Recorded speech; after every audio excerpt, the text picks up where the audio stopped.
All right, take two. Take two coming your way. The most ironic take two.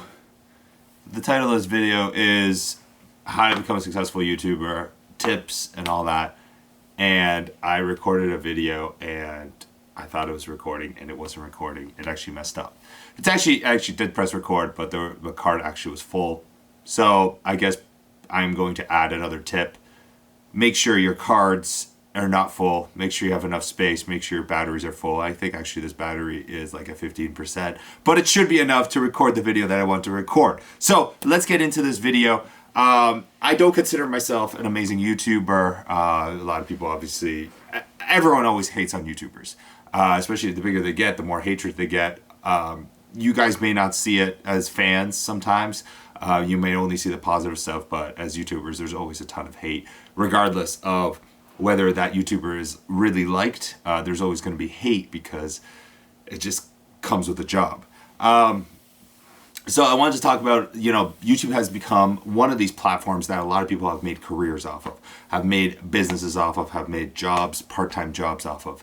And I wanted to talk about how to possibly help you get there. Maybe you're starting on YouTube, but nothing's changing, nothing's transitioning. And I want to give 3 tips, including the 4th tip, I guess, because I screwed up recording, right here today. Very quickly, I started on YouTube 2007. 2007, it wasn't about starting, worrying about making this a job, making this anything. 2007, I uploaded a video to show off skills, to show off the skills that I learned randomly after going out for breakfast after a night of drinking and my friend challenging me to try and break some record. And then after that, I started doing random eating challenges. And what that did at the start, between 2007 and 2011, and I'll get into what happened in 2011 in a second, but in that time, I was uploading videos for shits and giggles to show off to friends and everything like that. And within a year, I was actually asked to come to a bunch of eating contests, sponsored eating contests. So I was getting flown out to different eating contests and getting paid to do those contests. Well, getting paid when I won, and I was winning everything. So at that point, things were going really well on that part. So it wasn't about doing well on YouTube because I didn't know that was going to be a thing. It was about that. I also got to do a bunch of TV shows. So I got to fly around the world, started doing different TV shows, and especially my German television show, The Furious World Tour, that you guys see on the main channel. I started that in 2009, and it's based on the fact that I did contests. I did YouTube, in which then I got recognized to do contests, and those contests got me a lot of popularity. Got me into a lot of newspapers, online media, and all that stuff, and that's how I got recognized. That's how I did Sports Science, National Geographic, Discovery Channel, and my German television show. My German television show was actually just supposed to be a one-off thing, but it ended up doing so well, and we ended up continuing to film until, well, we even filmed episodes this past year. So hopefully we'll continue doing that unless things just get too busy. Anyways, I'm sidetracking right now. 2007 to 2011, I gained 3,000 subscribers. So in 4 years' time, I gained 3,000 subscribers. To put that into perspective, on a daily basis right now, I gain an average of 3,000 subscribers. Some days I gain 10,000. It all depends on if I have a viral hit, or if I have a really good video that comes out and it hits, let's say, 500,000 views in one day, or whatever it is. I can gain 10,000 subscribers. I do a collaboration with somebody, I can gain 20,000 subscribers. Subscribers have changed over the years. And so initially, there was one little subscribe button, and it wasn't that easy to get to.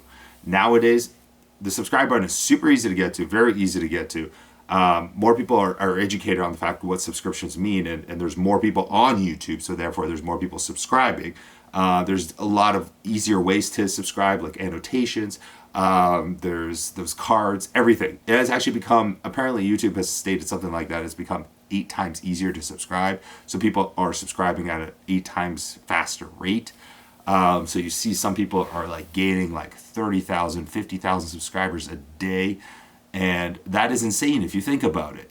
Back in the day when I was doing YouTube, the biggest guy sometimes was 200,000 subscribers, and that was huge back then.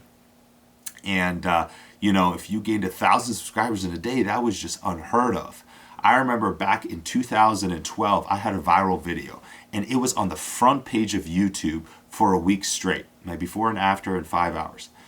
It was on the front page of YouTube for a week straight, got like 8 million views in the first 3 days, and I gained 15,000 subscribers.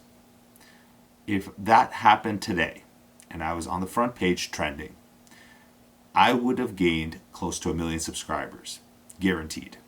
That's just how it works. I remember one guy that was on the front page, it was Magic of Rahat. He gained 1 million subscribers in 4 days. He was on the front page for 4 days. That's what I'm putting into perspective, and that was like a year or two ago. And so I'm sidetracking again. Sorry, I apologize. 2011, I went to a meeting to learn about different YouTubers that were successful in Canada. Learn about how they became successful and how they made this into a career. And what I learned and what I applied to my channel to get going were these 3 things. 1, video quality matters. Over the first 4 years, I didn't give a shit about video quality. In fact, some of my first videos don't even have sound. They're so pixelated and everything like that. So at that point, I decided to invest a little bit into a camera. Still didn't have a lot of money, especially coming out of university. Didn't have a lot of money. I actually took that year, 4 months before that, 3 months before that, I actually finished my master's in engineering. And I decided that I'm going to take that full year to travel with German television. So it was a way of taking a year off because I had done a lot of schooling and be able to travel around the world for free because I was doing a show. So I also took that time to start on YouTube and try and do something with it because I heard other people were doing something with it. Maybe I could do something too. And so I applied that. So I got a camera. It wasn't anything special, but it was better than what I was using currently. After that, the second tip that I must admit is scheduling. Scheduling is huge, especially when you're starting. And you got to tell your audience that every single, like when I was starting, every single Wednesday I was uploading a video. Every single Wednesday there would be a new video. At 2 o'clock Eastern Standard Time, there's a new video. Nowadays, my scheduling sometimes is a little bit off, but I upload a video every single week still at the end of the week. Usually on a Friday, sometimes a Thursday. Sometimes I actually upload twice a week. I try and actually upload twice a week, but it's not as easy. So my scheduling is a little off, but I'm still kind of doing the same thing where you are guaranteed a video at the end of the week, Thursday and Friday, on the Furious Pete channel, Furious Pete 123. So scheduling is very important, but at the start especially because people don't know you that well, and if they watch a video and they're like, oh, that was cool, when am I going to see another video? Because I don't see a lot of videos in your library yet. I don't have anything to occupy myself with yet. So you say, okay, next Wednesday is going to be my next video. So come on down. It'll be uploaded. You guys can check it out. Very, very important. Lastly, one of the most important things, and I think some people fail at YouTube because they do this. YouTube, yes, it is important to do content that you want to do, that you feel like you are passionate about. But at the end of the day, you are making content for others to enjoy. And if the content you are making, you enjoy, but nobody else does, who the hell is going to watch it, right? It's just going to be you and your mom watching it. And that's not good. That's not what YouTube's about. So you have to ask your audience what they want to see next. Does that make sense? You have to ask them what they want to see next. And so like at the end of every single video, it's not that I don't have any ideas, because believe me, I got a whiteboard right there that I'm not showing you guys that is full of ideas, like 100+ video ideas. I always have a shitload of ideas.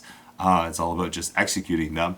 And I actually believe that I've created more internet video challenges on the web than I think almost any other eater out there. So proud of that for that. But that being said, I asked my audience, what do you guys want to see me do next? What do you guys want to see me do next? Oh, you guys want me to do a healthy challenge? Okay, I did that last week. Oh, you guys want me to do the world's largest Rice Krispie square? Okay, I'll do that. oh, you guys want me to eat the world's hottest this? Okay, I'll do that because so many of you guys want to see that. So I know that if I do that, you guys are going to watch it. But if I start doing all this random stuff that nobody wants to watch, then what's the point? You know? So obviously if you're a filmmaker and all that, you want to make content that, you know, you're very passionate about. But like I said, you got to listen to your audience. Maybe you can take your idea that you have and you can twist it in a sort of way so that it applies. So you have enjoyment doing it, and so does your audience. And that is the best of both worlds.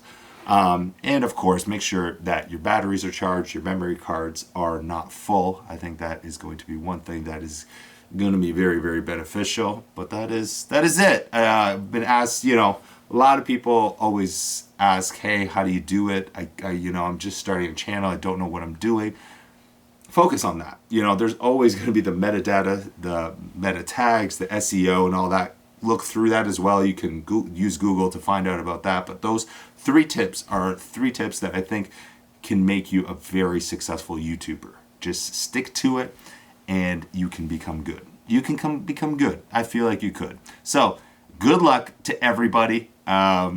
If you guys have any other questions, comment below. I'll do videos on them. See what I just did there? See what I just did there? All right. We'll catch you guys later. As always, my friends, check out all my links in the description below. And you guys stay sexy, stay hungry, get gains, and get laid. Let's stop it.